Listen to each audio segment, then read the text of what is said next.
Dans les vidéos précédentes, on se posait la question, la fameuse question de quelles seront les tailles des figurines Prize qui ne cessent de rapetissir. Aujourd'hui, dans cette vidéo, nous allons voir les multi-angles et bien évidemment ces fameuses tailles pour les figurines qui sortiront en juillet 2023 pour la licence Dragon Ball. On se fait ça ensemble, c'est parti!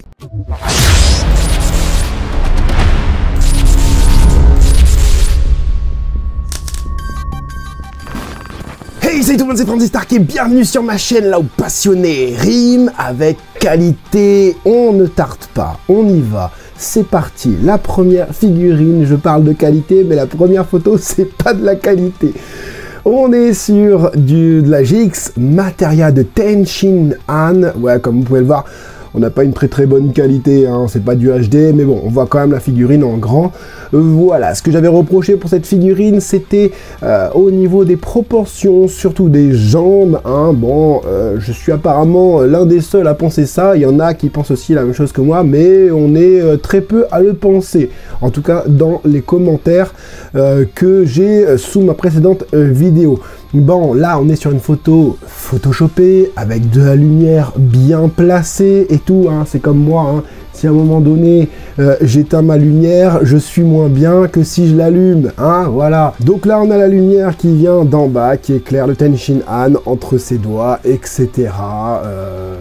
Ça a l'air bien comme ça. En tout cas, ce que j'ai dit, le buste, le visage, même les veines et tout, c'est bien fait. Je trouve que vraiment au niveau du buste, c'est plutôt bien fait.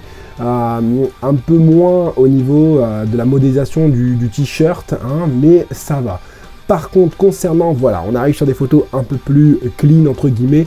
Concernant cette fameuse modélisation, ces fameuses proportions, je suis pas super fan. En tout cas, là, la première chose que je vois, c'est le fameux socle aussi, qui est non pas triangulaire, comme on pourrait l'avoir, non pas carré, comme on a pu aussi se rendre compte dans l'animé, quand il y a le trou là de sel, mais il est de la pose du Shinkiko-O en fait. Bon, limite, t'as envie de dire, pour que ça passe bien, hein, ce fameux, c'est pas le socle, c'est la matérialisation de l'attaque, il faudrait en fait mettre du coup le Ten Shin Han de dos, hein, avec cette fameuse matérialisation en bas, hein, et tu mets la figurine tout en bas de ta vitrine. Du coup tu verrais juste le crâne de Ten Shin Han avec les veines et le fameux, la fameuse matérialisation du Kiko. Bon, hein, je suis pas le seul à dire que ça, de toute façon, pour 90% des collectionneurs, ça va être poubelle. Donc on va parler forcément de ces fameuses proportions que je critiquais. Effectivement, je trouve encore une fois que les jambes, alors c'est peut-être la partie verte du coup, hein, que la partie verte qui ne sont pas assez longues par rapport au buste. Il a un buste, comment ça s'appelle, un dos mastodontesque, hein, voilà, avec quelque chose de bien fait entre guillemets. Encore une fois, c'est pas la modélisation que nous habitue Varrock, je trouve, hein, pour ceux qui s'y connaissent un peu plus. Enfin, qui savent mieux reconnaître les sculptes de Varrock. Dites-le moi en commentaire si vous avez cette même sensation que moi. Je trouve que ça manque de travail, ça manque de détails, je sais pas. En tout cas, le visage est super bien fait. Voilà, on a une petite jointure ici. Voilà, ouais, on le voit mieux ici, là. Voilà, la fameuse jointure. On a de la veine derrière, on a de la veine au-dessus. Et ouais, je trouve que la musculature est pas hyper bien détaillé. Les mains font plus Dragon Ball que Dragon Ball Z, alors que c'est la partie, l'arc Cell, hein, forcément. Et de l'autre côté, que ça donne, bah voilà, c'est pas non plus... c'est pareil, ça change pas grand chose, c'est limite symétrique et ça c'est un peu décevant. Moi j'aime pas trop quand c'est symétrique, je préfère quand c'est asymétrique, ça donne un côté plus naturel, plus humain, etc. Et bon, vous savez, ça va tenir sur une tige qu'on va avoir ici, fesse gauche, fesse droite, encore une fois, je vous laisse dans les commentaires faire vos paris. On voit encore la matérialisation du Shinkiko, hein, c'est pas si mal, mais c'est trop petit en fait. Moi je pensais que le Shinkiko, tu vois, quand ils allaient le faire, ça allait sortir de ses mains ici directement en fait. C'est ce que je m'étais dit. Je voyais pas du tout un délire comme ça là, par terre, à mettre par terre, c'est dingue. Allez, on va passer un petit peu aux photos du stagiaire. Hein, un stagiaire, voilà, tu vois, dans le bon angle, ça passe. Ça passe, tu vois, t'as la matérialisation, hein, bon, mal détourée, certes. T'as la matérialisation du délire. Les proportions ont l'air bien quand tu le mets vraiment soit tout au-dessus, hein, si tu peux mettre la matérialisation, mais si tu mets ouais, sur un truc vitré, ça peut le faire en fait. Sur une vitre de vitrine, ça peut carrément le faire parce que tu vas du coup avoir la matérialisation du Kiko et ensuite au-dessus tu vas avoir Ten-Shin Han, et là tu as l'impression que ses jambes sont longues, même si c'est pas le cas. Et c'est mieux fait, déjà c'est un peu mieux travaillé, mais c'est encore pas ça. C'est encore pas ça, voilà, c'est pas... Il y a déjà eu mieux. Il y a déjà eu mieux de la part de Varrock. Donc le stagiaire, comme je disais, stagiaire bande presto, hein, qui nous fait un Dragon Ball Z GX Materia. Il s'est pas trompé cette fois-ci, il a pas mis GX Materia Son Goku ou Vegeta. Il a rien mis, il a préféré rien mettre, au cas où. Et on passe du coup à la figurine suivante. Et oui, elle ressortira aussi, cette fameuse Gohan avec des dégradés un peu différents par rapport au SSJ2, hein, vous allez peut-être le remarquer après. Donc voilà, ça ressort aussi en juillet. Et quand tu regardes, voilà, ici on n'a pas ces petites lueurs roses, mais mauve foncé. Tu vois, là c'est rose du coup, pour donner vraiment ce côté SSJ2, mais ouais, donc du coup on aura bien 3 Solid Edge Works, donc 2 releases, des rééditions, Gohan, SSJ et SSJ2, plus celle que j'avais quand même pas mal critiquée au final, hein. J'aimais pas trop sa dégaine, déjà au niveau des épaules qui sont... Voilà, cette épaule-là, j'aurais aimé la voir plus basse. On a du coup le multi-angle, mais avant de vous montrer les multi-angles, etc., cette figurine mesurera 20 cm. 20 cm, il est où mon maître? Il est là, viens ici mon coq. 20 cm, en sachant que c'est 20 cm jusqu'au crâne. Donc il va falloir ajouter, allez, 1 cm et demi, donc 21 cm. C'est pas déconnant. C'est pas déconnant, hein. On avait peur, hein. Autant pour le Ten-Shin Han, on n'a pas cette sensation, même s'il fait 18 cm. 18 cm, c'est quand même assez grand, d'accord, comparé à au GX Materia qu'on avait eu avant, hein, Kame Sennin de 12 cm, 13 cm, C16, 11 cm, Nappa et Rikum, 13 cm aussi, environ, hein.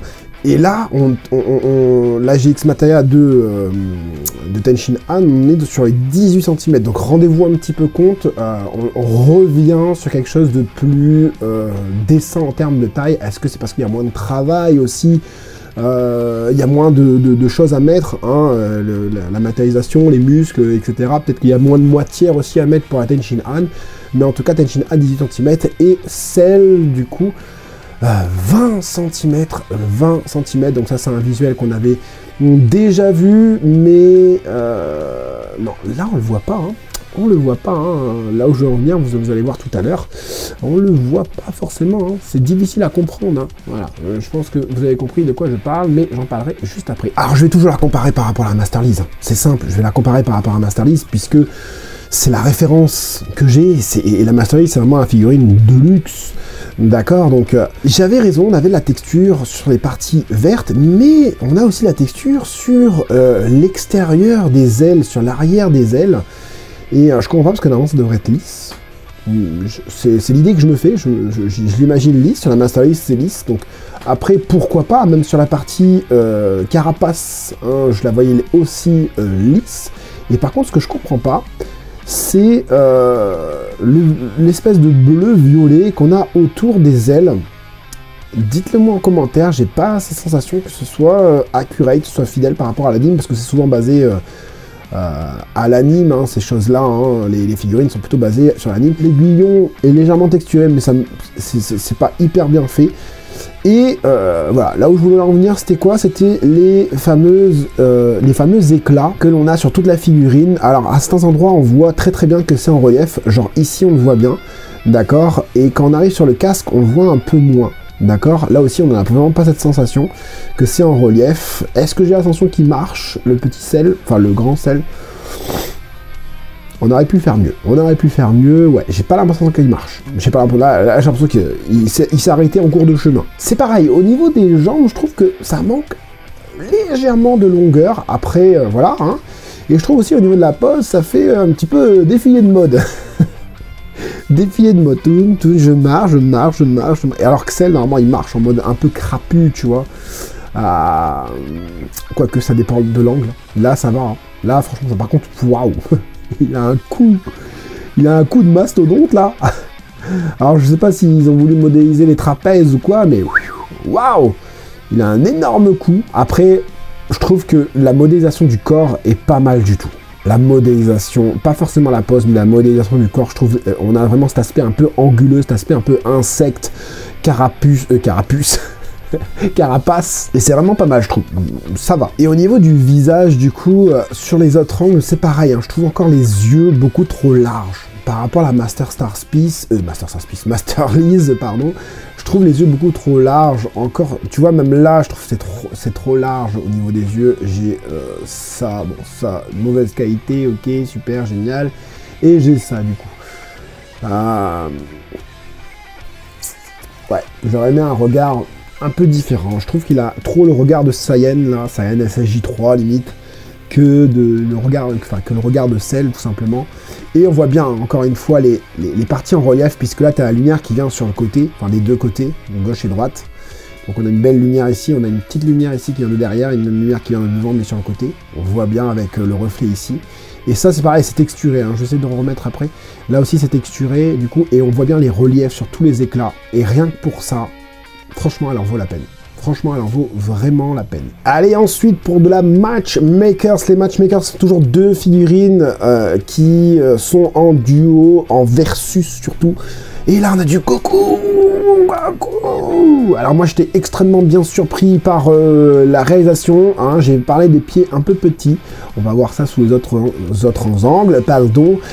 La taille aussi au niveau du doggy. La ceinture, elle est là et son tronc, là, il finit ici. Donc, il y a un problème. Par contre, les cheveux, c'est... Après, tout le reste, en fait, la figurine, elle est parfaite. Tout le reste, c'est parfait. Donc, on va voir un petit peu, effectivement, au niveau du dos. Waouh.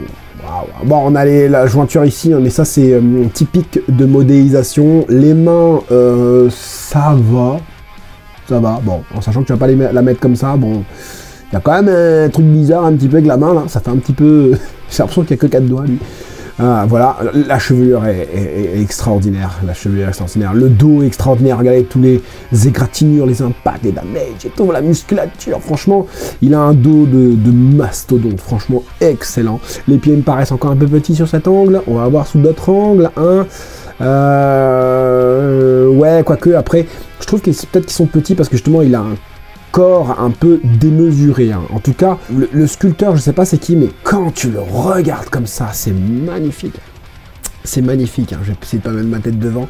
C'est beau, hein. Il est sensationnel, hein. Franchement, il est extraordinaire. Les couleurs, vraiment dommage, parce qu'on aurait pu avoir des couleurs plus ternes, plus... ce côté un peu plus anime et tout ça. Mais la modélisation des abdos, des épaules surdimensionnées, le biceps hyper congestionné, les paumes de main, superbe, le visage accurate de ouf, hein, voilà, ça c'est Cara Design limite qu'on pourrait définir d'un dessinateur ou d'un animateur. Franchement excellent. Vraiment dommage pour l'orange sur le doggy, qui aurait dû être légèrement plus jaune, hein. Après les bottes, je sais pas, je me rappelle plus dans le film ce que ça dit. Est-ce qu'il y a vraiment les petites cordelettes qui dépassent? Est-ce que c'est vraiment jaune ici? Je sais plus. En tout cas, sur le côté, et ce qui est bien aussi sur cette figurine, c'est que il n'y a pas de jointure vraiment apparente qui te déstabilise, hein, qui te sort un petit peu de la figurine. On en a une ici, je sais pas si vous voyez derrière le banc de presto, on en a une ici aussi, hein, on va mieux voir là. Et après, au niveau de la chevelure, c'est vraiment cool parce que on a vraiment cette chevelure hyper fidèle par rapport au manga et tout ça, même si ça vient du film, hein, voilà. Ils ont bien travaillé ça. Alors on voit que c'est en plusieurs parties, peut-être les deux mèches ici sont en une partie, après c'est ces mèches là, et après c'est derrière, etc.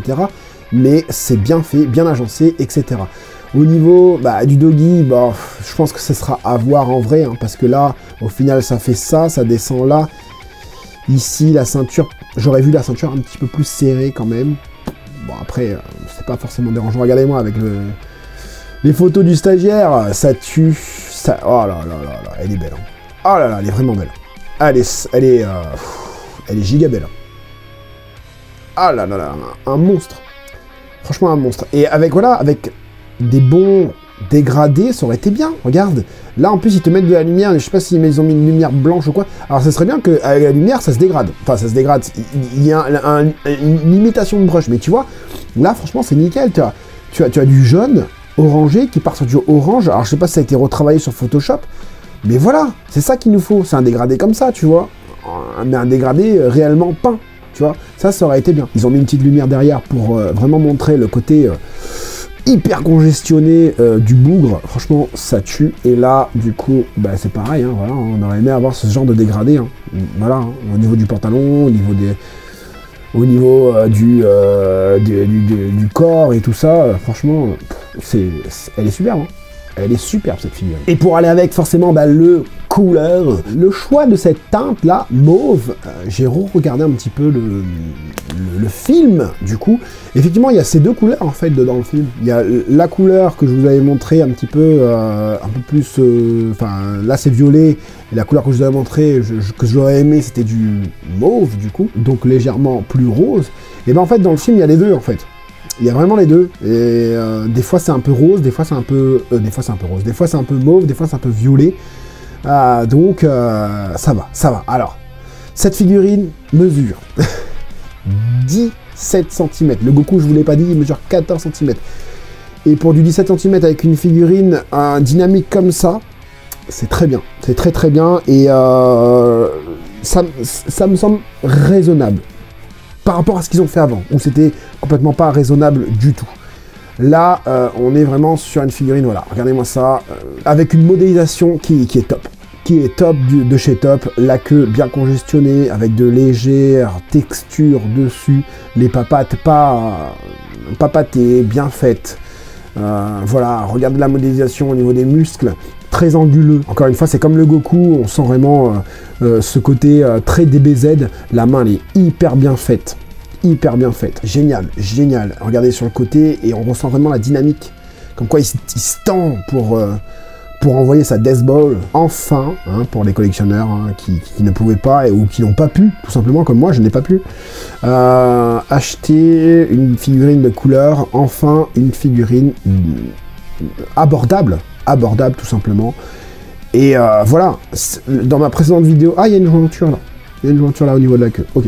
Dans la précédente vidéo, je disais, ouais, si cette figurine-là, elle fait 25 cm et tout. Ben en fait, c'est l'idée que je me fais. Je me dis que qu'elle fasse 20, qu'elle fasse 30, qu'elle fasse 10 cm, est-ce que par rapport au fait que ça fait 30 cm, est-ce que la modélisation est à la hauteur? Là, la modélisation est à la hauteur. Tu me dis, entre guillemets, que ça fait 30 cm, je te crois. Parce que la modélisation est vraiment top. La figurine mesure 17 cm. Et c'est pour vous dire que seulement avec 17 cm, ils arrivent à faire une modélisation de dingue comme ça. Elle est dingue. Regardez la main, comment elle est sculptée.